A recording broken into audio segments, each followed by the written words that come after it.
Okay, picture this. You're home alone, it's late, the house is quiet, and the day's finally winding down. You're just relaxing. Maybe you're on the couch with a book, or just scrolling on your phone. The only sound is that soft hum from the fridge, or maybe a car passing by outside.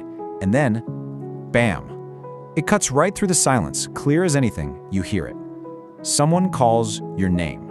Your head just snaps up, your heart does that awful lurch, right? And without even thinking, you call out, "Yeah? What?" But all you get back is nothing, just dead silence. So you get up, your senses are suddenly cranked to 11, you check the other rooms, you make sure the front door is locked, everything's fine, and yet that creepy, unsettling feeling just sticks with you. The hair on your arms is standing up, and you can't get that one question out of your head. Am I going crazy?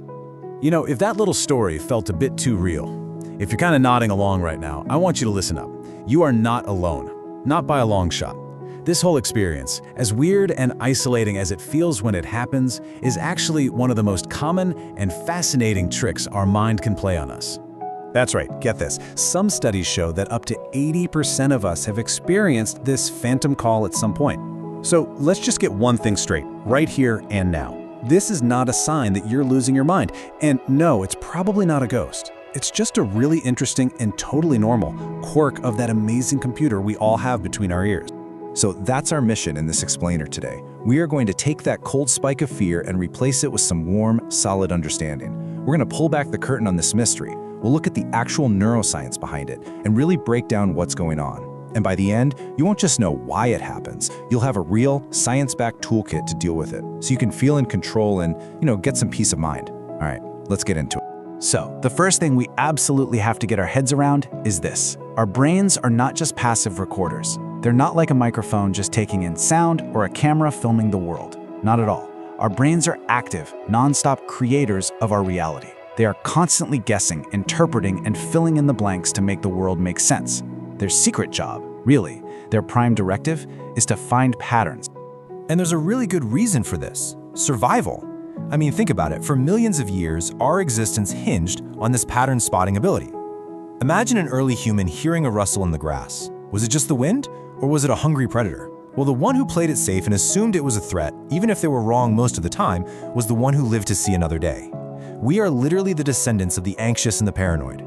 Our brains run on a better safe than sorry software that's hardwired to find a signal, even when there's only noise.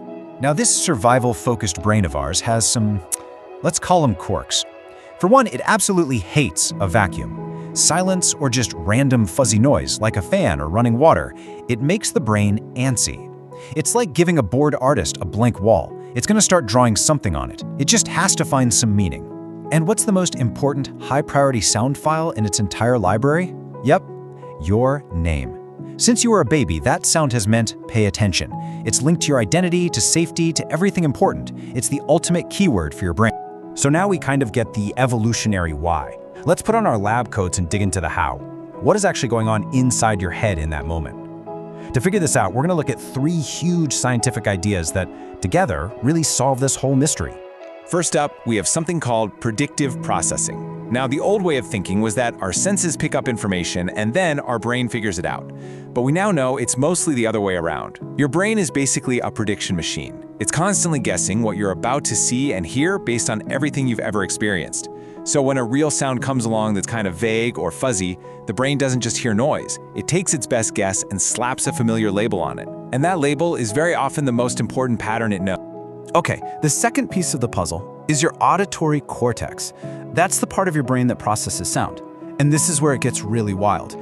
Using fMRI scans, scientists can watch the brain in action, and they've seen that when someone has an auditory hallucination, their auditory cortex, the exact same part that hears real sounds, it lights up in the exact same way, with the same intensity, as if they were hearing a real person speaking. I mean, just let that sink in for a minute, because this is the whole key. This is why it feels so completely, undeniably real. It's why you are positive you heard it. Because as far as your brain's sound system is concerned, you did. The experience of the sound is identical. There is zero difference in the neural activity. So, here's the big aha moment. The experience is real, but the source is different. It's not a sound wave from the outside world hitting your eardrum. It's an internal signal. created by your brain's own prediction centers, that basically hijacks your sound system and plays a file from its own library. You know that classic horror movie line, "The call is coming from inside the house"? Well, in this case, the house is your own mind. And our third and final piece is the famous cocktail party effect. We've all been there, right? You're in a super loud, crowded room, conversations are swirling all around you, and it's just this wall of noise. But then, somebody across the room says your name, and your attention just snaps to it like a magnet. That shows us that your name has a permanent VIP pass to your consciousness. Your brain is always scanning for it in the background, and that makes it the #1 go-to pattern for your brain to invent when it's trying to make sense of random static. Okay, so that's the theory. We've got our 3 main ingredients. A brain that predicts everything, a sound center that can't tell the difference between real and fake, and a VIP pass for our own name. So let's look at how this all comes together in real life. These are the classic triggers that can turn a quiet moment into a spooky one. First up, the classic shower ghost. We've all been there. The sound of running water is the perfect example of white noise. It's just a big, jumbled mess of sound frequencies. And for your prediction-hungry brain, this is like a giant blank canvas. It gets bored and starts looking for a pattern. A little change in the water pressure, a pipe rattles somewhere. Your brain takes all that fuzzy data and interprets it as the most likely thing to hear in that situation, someone calling your name from just outside the curtain. Next, there's what we could call the new parent syndrome. This is just a perfect storm of triggers. First, you're exhausted. You're not sleeping, which we know makes the brain's predictions a lot less accurate. But second, your brain is primed. It's on super high alert for one very specific sound, a baby crying. The stakes are really high, right? So the brain's prediction machine just goes into overdrive, and suddenly every creak of the floor or gust of wind sounds like the one thing it's so desperately listening for. And then of course you've got the home alone anxiety. When you're feeling a little on edge, maybe you're in an unfamiliar place, your amygdala, that's your brain's threat detector, is working overtime. This puts all of your senses on high alert. Your brain basically lowers the bar for what it considers a potential threat. So in that state, a normal house-settling noise isn't just a noise anymore. It gets filtered through your fear, and your brain interprets it as something way more personal, like a whispered voice. Okay, so knowing all the science is great, but what can we actually do about it? This brings us to the most important part of this whole thing. We are not just helpless passengers here. Because we understand the system, we can actually manage it. We can learn to work with our brain's weird quirks, not against them. So let's build that scientific toolkit to quiet the phantom voice for good. We're going to walk through 4 simple, practical steps, and each one is designed to target a specific part of the science we just talked about. Think of these as a way to gently tell your brain, hey, thanks, but that was a false alarm, and to retrain it over time so it happens less and less. All right, step 1 is the reality check. The second you hear that voice, your first instinct is that jolt of fear, right? That's your amygdala. The key is to not let that fear run the show. Instead, just stop, take a breath, and consciously bring your logical brain, your prefrontal cortex, online. Ask yourself a few simple questions. Is anyone else even home? Are the doors locked? Was there a fan on? Was I just listening to running water? And how do I feel right now? Am I super tired or stressed out? Just doing this simple, logical check short-circuits the fear response and lets your brain re-examine the evidence. Step 2. Fill the silence. We know that these phantom calls love a vacuum. When your brain has nothing real to listen to, it starts making stuff up.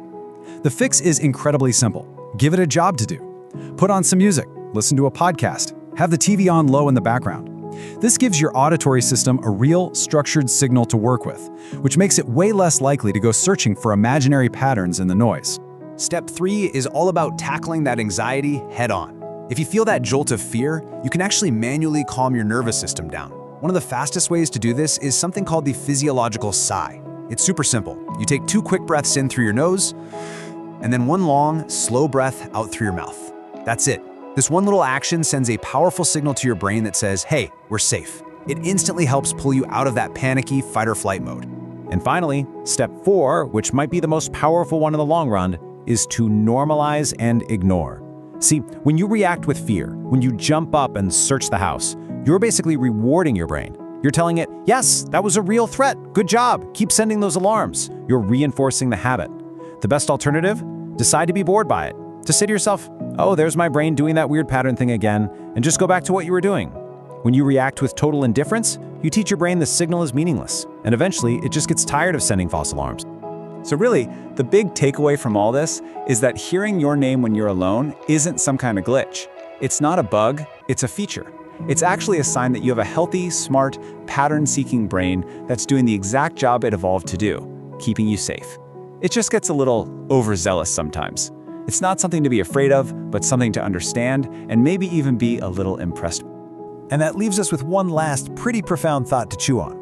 We've seen just how easily our brain can create a sound out of thin air just from a little noise and a lot of expectation. So it kind of makes you wonder, if your brain is so actively building what you hear, what else is it building? What about what you see, what you feel, everything you believe to be true? It's just an amazing reminder that the reality we all experience is, in many ways, being co-created by that brilliant, strange, and incredible machine inside our own head.